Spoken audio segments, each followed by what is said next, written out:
Hello, mathematicians! Today we're using estimation to check if our addition answers make sense.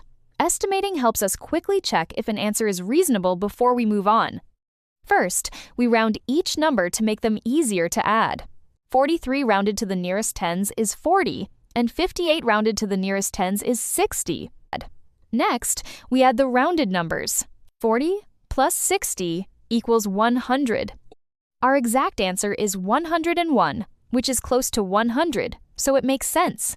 For larger numbers, rounding to the nearest 100 works better. 162 rounded to the nearest hundreds is 200, whereas 237 rounded to the nearest hundreds is also 200.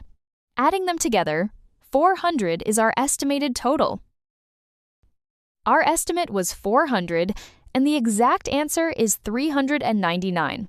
That's very close. The answer is reasonable. Estimation is a quick tool we use to check, not replace, exact calculations.